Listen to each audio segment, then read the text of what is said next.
Here's Golf to Go with Frank LaRosa.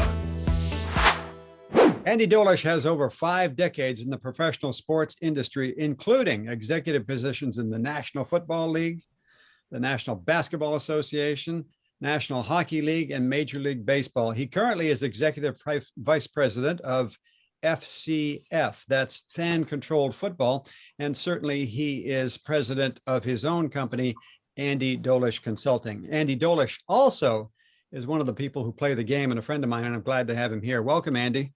It's great to be with you. And, at one point, Frank, I was in the running for commissioner of the LPGA. Oh, my gosh. And I don't know that we've ever talked about this.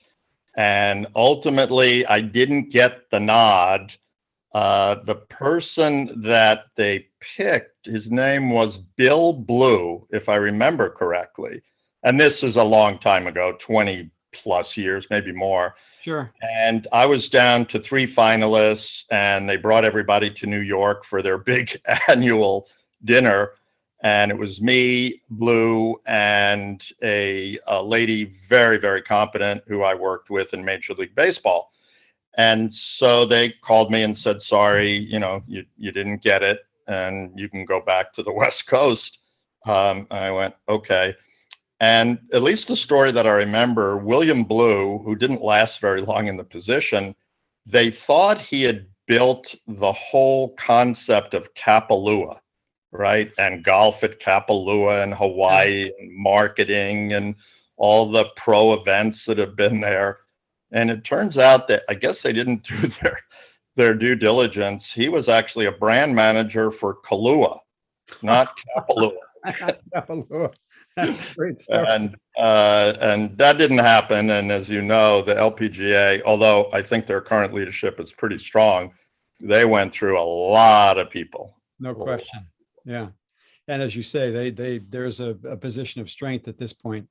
Andy, there's so much in your background. I was going nuts trying to figure out where I could start. Let me actually start, today. What is fan controlled football? It is what I like to call immersive sports and entertainment, ISE. And as we've seen, and you've seen so many different great leaps forward in terms of how sports is broadcast. But what is sports? It's storytelling. Yeah. If you don't have a good story to tell, it doesn't matter what the technology is, my view. And so you happen to be a terrific storyteller. I've told a few in my time. And immersive sports and entertainment through fan-controlled football is our ownership group thought that we could take people behind the scenes. It's not a video game. It's actual arena football, right? 7-on-7. Yeah. In which the fans make every single decision, including in-game play calling. Wow. So if anybody's interested when we're done, go to FCF, Fan Controlled Football, on your favorite site or fcf.io. So several years ago, we did an experiment in something called the Indoor Football League, and many people have experience with Arena League football, which doesn't exist anymore. We asked them, would you let us play by our rules within your league? They had established Kurt Warner, right, who played for the Barnstormers, right, the Iowa Barnstormers. So that's in the same league. We did it. We finished midway through the league. I think we finished 4th or 5th. We played in Salt Lake City, decision by the fans, Screaming Eagles, team name, players drafted by the fans, coaches selected by the fans. And 3 years later, we just completed our first season. We decided, you know what? Let's create our own league, which we did. We played outside of Atlanta at the Infinite Energy Center. And of course, our timing was absolutely perfect, Frank. A global pandemic. Wow. And so we had our protocols. Luckily, we were playing in a domed arena, no fans, and it proved the model because on our last game, our championship game, more than 1 million people basically were online, making calls, criticizing their friends, making their own replays. Season 2 of FCF will, we don't have kickoffs, so I can't say kickoffs. We eliminated kickoffs. So the extra point, incidentally, more information than you need, is a hike to the quarterback and then a play into the end zone. Spectacular. I love it. I love it. And so season 2 will be in the spring. I think we'll be back in Atlanta in some sort of dome, but a little bit too early to tell. We believe that this concept of giving fans the absolute involvement, right? You've spent your life in golf. How many fans go, well, I wouldn't have used that club, or I wouldn't have hit this shot. Sure. Yeah, except you're not a pro. But there's so much capability now in digital technology. And I'm not, as you know, I'm not a technological guru, but I was really intrigued with this, helped bring some of my operational background, and it is worked. And there's a gentleman named Joseph Montana. I think at one point he played quarterback for a team. Yeah. And another guy named Marshawn Lynch and a number of other people who are totally invested with us a long time. And we have Flo from Progressive as an advertiser, and Burger King and Gatorade. So we've created something that didn't really exist, because Frank, people said, hey, Andy, cool video game. And we went, nope, not a video game, real. So we've got some ideas for the future. We will double. We had 4 teams. We're going to 8 teams. We'll double the size of the league and the teams. We have great interest because, like anything else, people said, oh, that's crazy. You could never do that. Sure. We went, perfect. We'll go ahead and do it anyway. I love it. Congratulations, Andy. That's a great idea. Thank you. You spent some time with the San Francisco 49ers as their COO. What were those years like? I was hired by Dr. John York, and it was post Eddie. And as most people know, it was not necessarily the glory time. Mike Singletary and Mike Nolan were the coaches, both terrific people. We were not super duper successful. The Niners were going through that difficult period. Are we building in San Francisco, or do we have to look elsewhere? And, it's just nothing against what they did in Santa Clara with Levi's, but as people know, the relationships that the Yorks had with Gavin Newsom and Dianne Feinstein weren't that strong. I think San Francisco figured, well, they're never going to leave San Francisco until they said, goodbye, we're going to the Silicon Valley. So my job at the beginning was business, season tickets, sponsorship, marketing, but also to start working on the stadium, because I had come from the Memphis Grizzlies, where we built a new downtown arena, different story, but still new, in Memphis when the franchise moved across an international border. We were the Vancouver Grizzlies. That's right. And we became the Memphis Grizzlies, from the Pacific Ocean to the Big Muddy on Beale Street. So that was one of the reasons. And Jed York, who is the current CEO and son of the owners, Jed wanted a different group of management around him, which ownership has every right to have. And sure, we sort of shook hands, and I went away. The Niners, started to turn things around. We think about, the incredible job that Jim Harbaugh did, and people sort of forgot about that. Yep, how quick they do that. And that gave them the ability to build Levi's. Because if they were 4-12, not 12-4, wow, that would have been some heavy lifting. And the Niners, 49er faithful is real. It's not a marketing campaign. People are loyal. Alex Smith was there at the time, wasn't he? Yes, yes. My only, and as you probably know, I probably shouldn't speak a lot about this, but Alex has moved back, or is moving back to the Bay Area. I think Alex loves golf. Mm-hmm. What Alex has done in terms of his rehabilitation. Remarkable. If people have not seen, I don't know if it was Real Sports or 30 for 30, but if anybody hasn't seen the devotion of a player to come back from a devastating injury, they should watch that. And we'll talk about it later, but PGA Hope, Project Hope, Alex worked very closely with a number of military veterans who were protecting our country and severely injured physically and PTSD. So, I'd love to get Alex involved in what we're doing, right? I don't know Alex personally, but I would tell you this one story. Football wasn't my job, business was, but it was my first time in the NFL. And so I wanted to get to know the players and see practice, and went down one day at the Niner training facility in Santa Clara, and Alex was not having a good practice, but it was practice. And the Niners had this running hill that I think was dedicated to Jerry Rice. and it was like when you did something bad, you had to run the hill. And I think Alex threw an interception, and I'm pretty sure Frank Singletary was the coach, and he banished Alex to sit on the hill and think about it. And I could be delusional, but that's a story that I've repeated.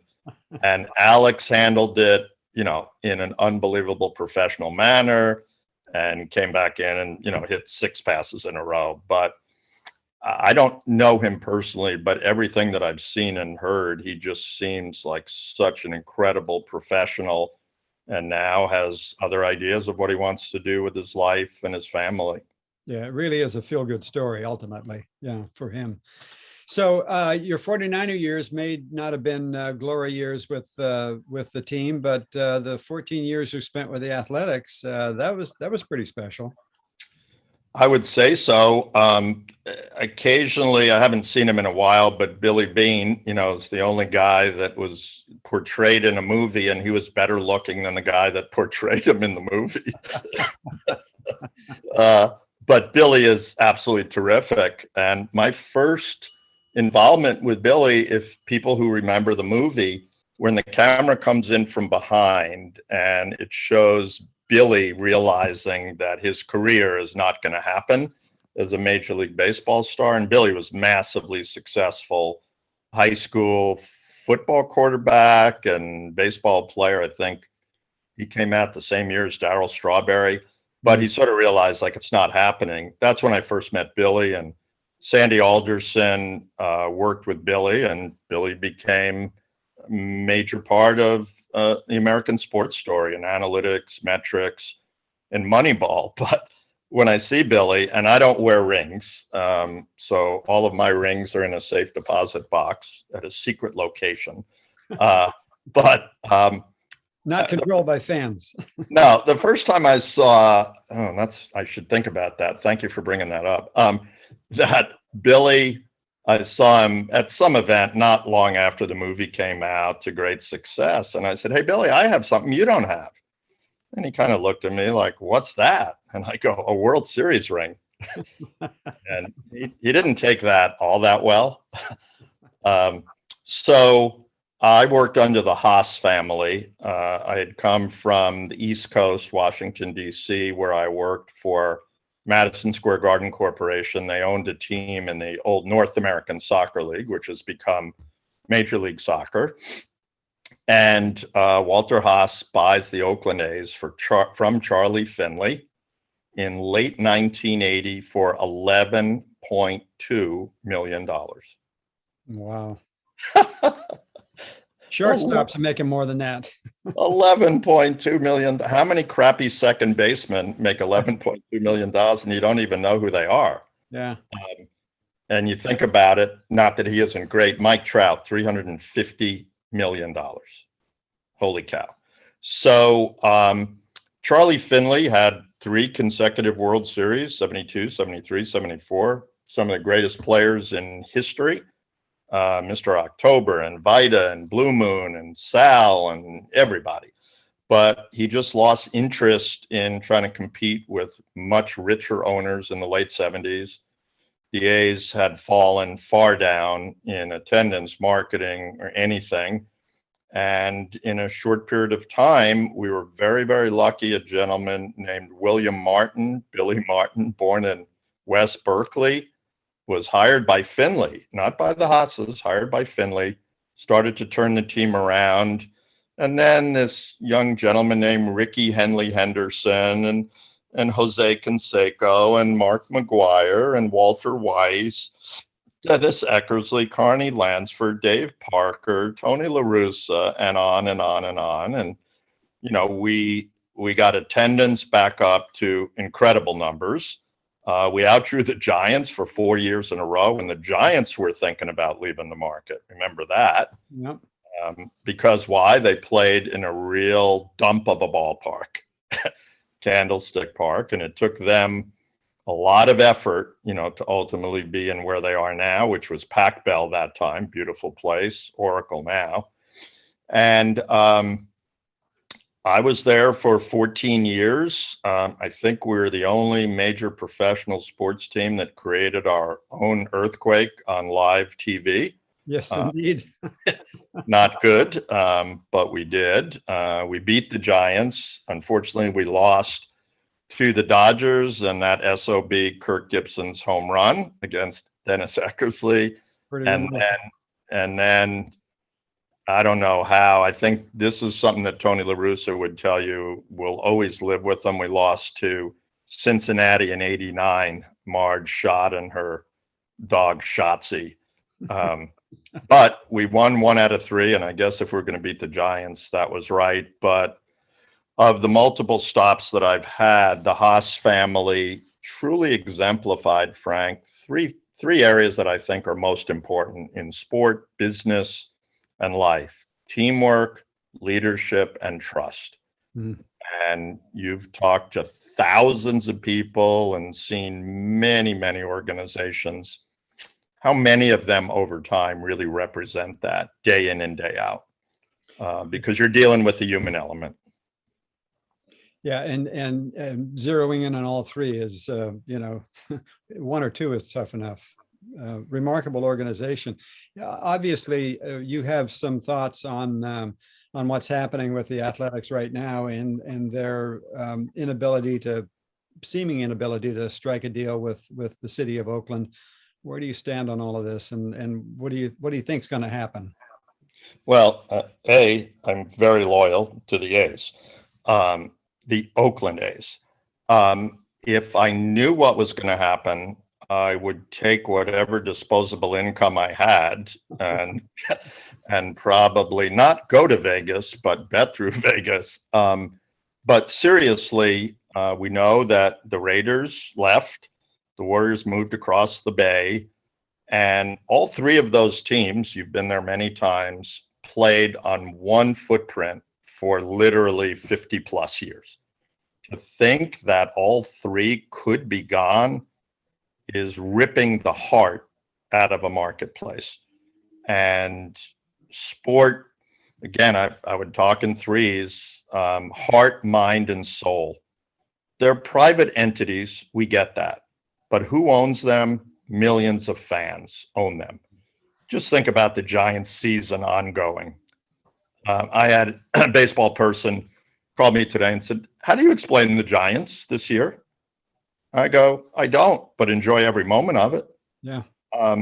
And so this back and forth, a few points. I mean, the city council voted on Tuesday, lots and lots of media coverage. But they voted on their own term sheet, which is non-binding. And the A's said, well, wait a second, we didn't see all the pieces of the term sheet. I guess in the golf analogy, it'd be like if you put down a 3, and I said, we actually had a 5 on that hole, Frank. And you go, no, I think it's a 3. It's fine. Don't pay any attention to it. I don't think it works that way, right? Not very well. When you hand in the card. So the A's have said they have been looking at Las Vegas seriously. They just completed their 5th visit there. Team owner John Fisher, 16 years. It's a bit odd, but John's owned the team for 16 years. Mhm. And John has never once spoken publicly as to why he owns the team. It's his private entity, but it doesn't work that way in sports. You tell your fan base what you're trying to accomplish. They might not agree with you, but not to speak to them at all or speak to them through someone else just doesn't seem ultra professional to me. There's not a deal that they have yet in Las Vegas, although they have the approval of Major League Baseball to look elsewhere. Mm-hmm. I won't go into the detail of Howard Terminal as a very complex location for a ballpark. It's the 6th largest active port in North America. And even though they're not right in the middle of it, they're right next to it. Good luck with that. You're going to leave the 6th largest media market in the country for the 40th? I can hear Ken Korak now saying, ladies and gentlemen, the temperature at first pitch is 117 degrees. Enjoy another beverage. Well, they're going to have to play in a dome stadium of some point, of some, construction, massively expensive. You're leaving one of the most diverse cities in America to a city that isn't amongst the most diverse in America. I think about Ricky Henderson and Dave Stewart and Joe Morgan and Willie Stargell and Veda Pinson and on and on and on, Oakland-born Hall of Famers or close to it. And the great rivalry between the A's and the Giants. You're going to Vegas, so who? I was, again, in an earlier conversation, somebody said, well, Andy, if the A's left and Major League Baseball were to talk about expansion, which they are talking about, but they need to get, I guess, Tampa and Oakland situated. They both have ballpark challenges. Somebody said, well, where would you go in North America? And I said, well, if I was going to North America and the A's went to Las Vegas and I had a few extra billion around, I would go to the Oakland Coliseum at 66th Avenue, build an incredible new stadium, and turn 66th Avenue and Oakland into Mission Bay, China Basin, the miracle that the Giants and the Warriors and UCSF and others have done. And you've been around long enough to know that 23 years ago, you would not be running around China Basin going, yeah, this place is going to be, Oz, which Right. It's turned into. Right. How it's going to turn out, I think now, Frank, we're in the serious negotiating phase. The A's have told the city, we don't like what you've proposed. We're going to look at, the belle of the ball in Las Vegas. Unless they announce something very quickly, they don't have a deal there yet. That's not surprising. Now we're not talking about hundreds of millions of dollars. We're talking about billions of dollars. Right. Yeah. John Fisher through Dave Kaval have said very, very directly, anything they do will be 100% privately financed. Sorry, I'm not exactly believing that. So if it was, why aren't you under construction already at Howard Terminal? Right. And as you're talking to individuals in Southern Nevada, and I think I saw something that the A's have taken their 20 locations down to 6 or 8. Well, that's not one. And where is it going to be and who's paying for it? Sure. Well, it's a remarkable time in the world of sports. Your friend you just referred to is trying to know the why as opposed to just enjoying the story, as you pointed out earlier, because that's what sports is. With the remarkable career that you've had and basically touching all of the sports, where'd you have the most fun? A business is one thing, but where'd you have the most fun? The next one. I don't mean to be, I'm a bit of a smart aleck. I understand. That's fine. That we've had. But what I've enjoyed most in sports is a 3-letter word called FAN, the fan. And whether it's at a golf tournament, whether it's seeing Colin Morikawa come from where to what, and see him at Harding or see him in the British Open or the Giants or the miracles that we're going to see in the next few weeks in Tokyo. It's the fans that make this business. It's the stories that the athletes tell, and people go, Andy, you've had these great moments. What's your number one moment? And I said, sorry, my number one moment is walking around a sports venue, seeing people of all types of backgrounds having a great time, not giving a darn where they came from, who they are, what they're doing, but enjoying the event. You saw the public celebration in Milwaukee. Mm-hmm.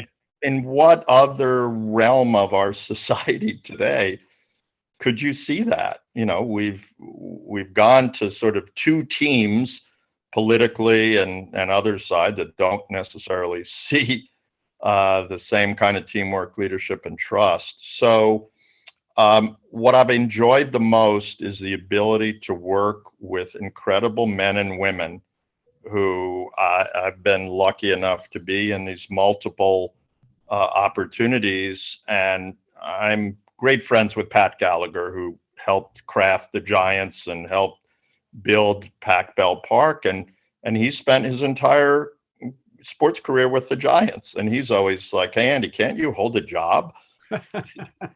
And I go like, Pat, you needed to get around a little bit more. And both of those are right. Giants, incredibly loyal organization, very successful over time. So it comes down to the kind of organization, the bones, like people say about their house. Does it have good bones? If it does, you can do anything to it. If it doesn't, you might as well knock it down. So to me, it's all of those people that work in the organization, the players, the management, the furthest parking attendant from home plate. They make the team hum. And a lot of the cosmetic stuff that we see is not all that important. I have to take a breath with you. I mean, with Dolich Consulting, with Fan Controlled Football, you do some writing, you host your own podcast, you're teaching at Stanford. Does your clock have more hours on it than mine? No, but the years can catch up with you. February 18th, 2047, I'm going to be 100. And so I think that's right. Or maybe I'm not, but neither of us are 20, and we all have friends that get to a certain point in their life and they say, that's it, I'm retired. I'm going to play golf 5 days a week or do whatever else. And that's fine. My view is you meet new people every day. There's new adventures every day. And I think that is sort of a purpose-driven life. I would tell you this story as we get close to the end. So I have a son. My children are all adults. They're all producing their own families as we speak. So my son is an executive for the Portland Timbers and the Portland Thorns of MLS and the National Women's Soccer League. Been there for a number of years. They're pretty darn successful. They have a lot of great people, and they've played to the uniqueness of Portland. I have identical twin daughters. Wow. 0 twins in my family. 0 twins in my wife's family. It just sort of happened, and there's not much you can do about it.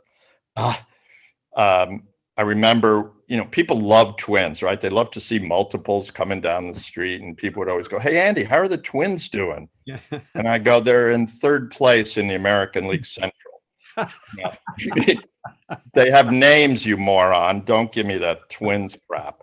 So anyway, both of them ultimately went into sports. Neither of them are in it now. They're in much better positions.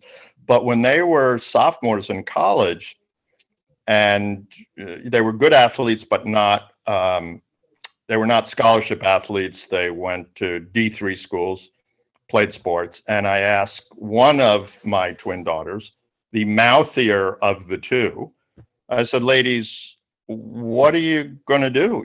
2 more years. One was a business major, the other was a literature major. And one said, well, let me see, Dad, you've provided us, you and Mom have provided us with a great life. We've had wonderful adventures. Our brother is working for the Sacramento River Cats, which he was at that time, under Art Savage and Alan Ledford, when they were just absolutely introducing a great product. And she said, well, that proves that any moron could succeed in the sports business. He really did say that, Frank. And ultimately, she went to work for the NBA. Her sister went to work for ESPN, the magazine. But they morphed out of that when they saw there was more to it. I don't know exactly where that was headed, but I just think sports is an unbelievable opportunity to experience magic all the time. And the element that's most important is the human element. So that begs the question then, I know you're kind of skirting around this a little bit, but and I recognize, that you think the story and the fans are really what makes it work. But is there one of those magic moments? Is there one athlete? Is there one story that just stands out above the rest to you?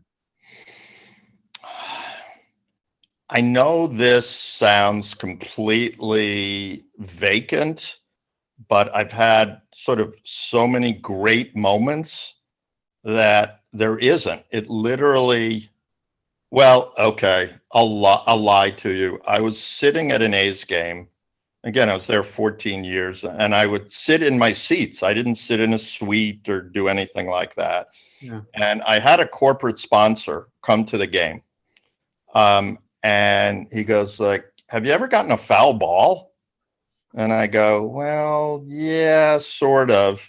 And literally 2 pitches later, this was on a walkway at the Coliseum on the first deck.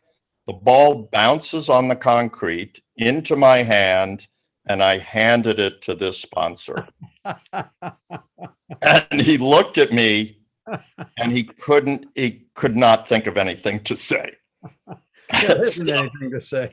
So there's a bunch of them. And incidentally, in total self-promotion, I do have a new book.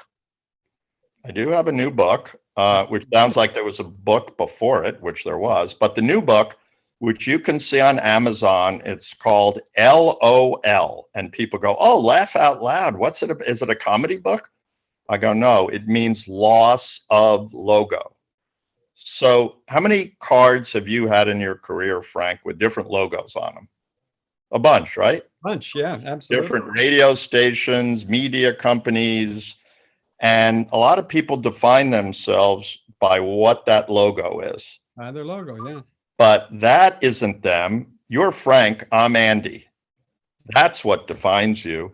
So this book, Loss of Logo, What's Your Next Move, just goes into some of what we just talked about and maybe some institutional knowledge that both of us have and many others have, that you can change logos, you can change cities, you can change sports, you can change your viewpoint, but, be who you are, because if you start changing that all the time, you're going to run into a problem based upon how other people try to define you. So go to Amazon.com, and it's very inexpensive, both on ebooks and paper. They still print books on paper, Frank.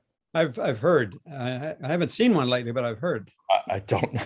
I need to go to a library or a bookstore. Library. Arnold said, swing your own swing. And which brings us back to where this podcast started, which is people who play the game. Where'd you get your start? Who introduced you to the game? Alfred Stevens, my elementary school gym teacher, the coolest human being in the Western Hemisphere. I grew up on Valley Stream, Long Island, not far from Belmont Racetrack, on the South Shore.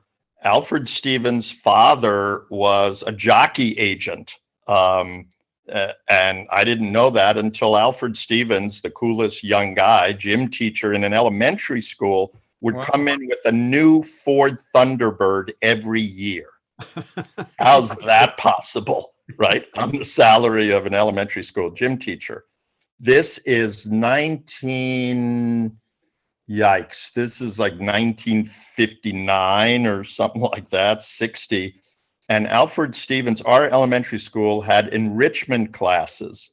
Enrichment classes. Now they don't even have real classes. And so after school, you could take language, you could take science. He had a school in sport. He had a class in sports appreciation. Oh, cool. 4th, 5th, and 6th graders. What? I love Alfred. And of course, New York, I mean, had 3 baseball teams. It had everything. And we would talk about issues, 4th, 5th, and 6th graders. And I didn't know it then. I couldn't have possibly known it then. But it's like, wow, this is fantastic. And then, you know, through high school, I played sports and I sat on the bench in college. And then I heard about the Ohio University Sports Management Program, which was the first sports management program in the United States. Late 60s, early 70s, the brainchild of Walter O'Malley, the owner of the Brooklyn Dodgers. And I was lucky enough to get in, graduated in 1971, not 1871, and went to work for the Philadelphia 76ers. And I said, wow, this is for me. And that was 1971, which was a while ago. And I've been able to navigate through it and have an ongoing, incredible, wonderful life. And at the beginning, when we were sort of looking at those Sports Illustrated covers, they changed, but they stayed the same in terms of the greatest athletes in the world doing their thing in a completely unscripted setting, day in and day out, every sport from A to Z. You know, you mentioned your Sports Illustrated covers, and I think what we're going to do, Andy, we're going to do a 2-parter. We're going to come back because I want a tour of your home there with all the memorabilia, the baseball bats behind you, the you know, the baseball cards and everything, and everything has a story, and I think it'll be a fascinating one. I'd love to do it. I live in the middle of the desert in New Mexico. Nobody will ever know where. Yeah, no, I'd love to do it, Frank. Who put a golf club in your hand the first time? Well, I think it was my friend Steve Davidson, who I have maintained friendship with now for, I don't know, 60 years or something like that. And he goes, hey, let's go play golf. And I go like, yeah, okay, where are we going? He goes, we're going to Bethpage. Wow. I go like, yeah, fine. I mean, I knew nothing. Right. I really didn't. And I go, what? They got different colors in this course. They got a red, they got a green. He goes, yeah, we'll play the black one. First time I ever played golf.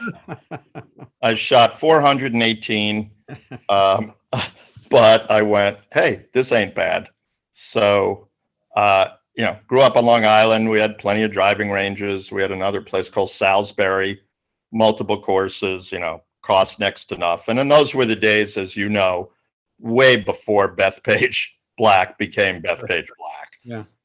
But there were so many stories of guys, you know, driving there, sleeping in their cars so they could get an early tee time. But I was very, very lucky. And because of the places that I've been and how golf is a fantastic social Cuisinart, I've been able to play at a lot of places that I would never have played if I wasn't in sports. Well, and you and I have had a chance to play, and in those 4 hours, I got to learn a lot about you as well. But and that's part of what fascinates me about the game. What fascinates you about the game? It's one of many sports that can never be beaten, ever. And no matter how magnificent you think you are, or no matter how magnificent Tiger or Jack or Gary or Gene Saracen or Sam Snead are, could any of them say, oh, yeah, I beat the game? Yeah, I got it. Don't think so. Or some players that are fantastic and then just disappear, because something happened to their swing or their game. So for me, it's no matter how many practice swings, no matter what, I sort of laugh because I hit way more balls at the range than I do playing. And I just think the driving range these days, especially during the age of COVID, and I know I've sent you the stories, I just think it's hilarious in terms of, swing trainers and video tripods and people like, wow, I really, I nailed that, like, no, you didn't. And you're only missing one thing from the essentials of golf. What's that? A swing. Oh, yeah. Throughout this career of yours, I know you've been an inspiration to many. Who is there one person that inspired you in the beginning or still does? Well, as I said, it was Al Stevens way back. And it was so many people that I got to work with over my time. Again, just going back when you can interact with people like Tina Turner at the 49ers, just as solid as a person that you could hope for. Walter Haas, Roy Eisenhart, Wally Haas, Sandy Alderson, Tony La Russa, on and on. And, going all the way back to the 76ers when we were terrible. Incidentally, I can't help but throw this in 1972-73, when I was administrative assistant to the general manager who was fired halfway through the season, we were 9-73. Ooh. Okay, that's not a misspoken record. We were 9-73. And what was it, 4 years ago when the Warriors were 73-9? I've known the great Rick Welts for pretty much my entire career. And I called him up and I said, hey, Rick, congratulations. What do you think's harder, 9-73 or 73-9? So he starts laughing just like you. And I go, I'm not laughing. Well, yeah. There'll be a team that's going to have a better record than 73-9. Sure. There's never going to be a team that's going to be worse than 9-73. And since 1972, there hasn't been in a full season. That's the worst record. And that's my Joe DiMaggio. That's my Cal Ripken.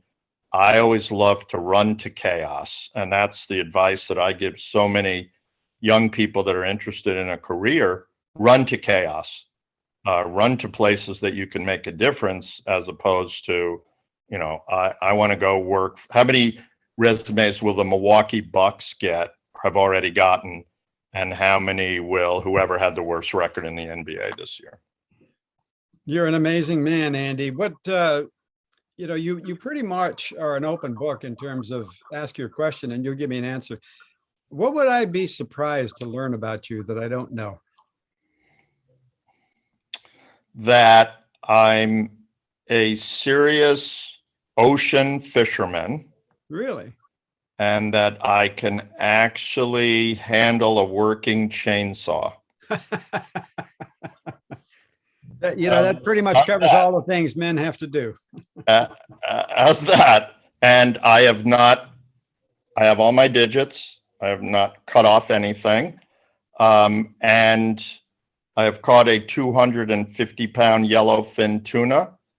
I think you've seen some of these photos, a 300-pound white sturgeon and a rumored 800-pound blue marlin. So go figure. Andy, what would your autobiography be titled? Sportlandia, my trip through the world of sports. Andy Dolich, you are so incredibly entertaining and so full of knowledge. I appreciate our relationship and our friendship, and I really do want to do another one of these because, you know, the kind of the little brief tour you gave me of the room there with your Sports Illustrated and your bats and everything. I think we need to come back and do that. But I'm happy to do it. But if the ratings of this one go in the tank, you have the opportunity of only speaking to me at board meetings. Okay, so I'll give you that out. I will. I'll take the risk, and we'll just see how this all goes. Okay. Well, let me show you one more thing Sure. in celebration of the A's. This is the only one that exists, and I want to make sure that. So this is a Lego man that's about 2.5 feet high, made completely of Legos. We introduced at the Oakland Coliseum way back when something called Kids Place. And literally it was a place during the games because, as parents know, their kids are not always sitting still, right, for 9 innings of baseball. And we got Lego to create a little part of Legoland at the Coliseum. So we were a bit ahead of the curve there.